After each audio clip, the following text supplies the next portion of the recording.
لەلایەن لیژنەی تیپە میلیەکانی ناحیەی تەکەی کاکەمەند بە هاوکاری مەڵبەندی 12 ڕخنی چەمچەماڵ و لەسەر ئەرکی لاهور شێخجەنگی هاوسەرۆکی یەکێتی نیشتیمانی کوردستان سێمین پاڵەوانەتی تۆپی پێی سەرۆک مام جەلال شکۆی نەتەوەیەک کە لە نێوان 48 تیپی تۆپی پێی سنووری سلێمانی و گەرمیانی و ڕاپەڕین ساز کرا بوو بە بەیەگەشتنی هەردوو تیپی چیای قەڵاتجێ و سەربەستی پیرەمەگرون گەیاندە کۆتایی. بەشی وەرزشی مەڵبەندی 12 چەمچەماڵ هەستا بەکردنەوەی خولێک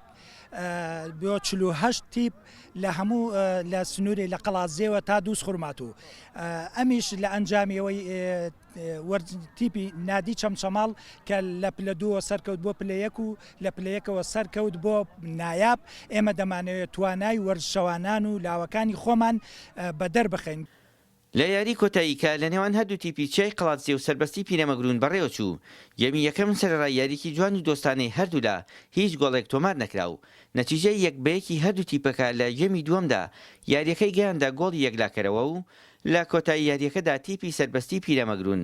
توانی یاریەکە بەرێتەوە و ببێتە پاڵەوانی خولەکە. ئێمە وەک تیپی وەرزشی سیە قەڵاتجێ توانیمان بەشداری بکەین هەنگاو بە هەنگاو بینە پێشەوە تا بگەین یاری کۆتایی بەڵام لە یاری کۆتاییدا بەختیاوەرمان نەبوو هەر چەند یاری باشمان کرد بەڵام چی بکەین تۆپی پێ هەرجار و دەبێتەوە بێ لە یاری کۆتاییدا کە بەرامبەر تیپی چیای قەڵاتجێ ڕکابەرێکی سەخت بوو بەلێدان یەکەرەوە توانیمان پاڵەوانی دەگە بە دەست بێن دەستخۆشین بۆیەوە بۆ هەموو لایەکیەیە.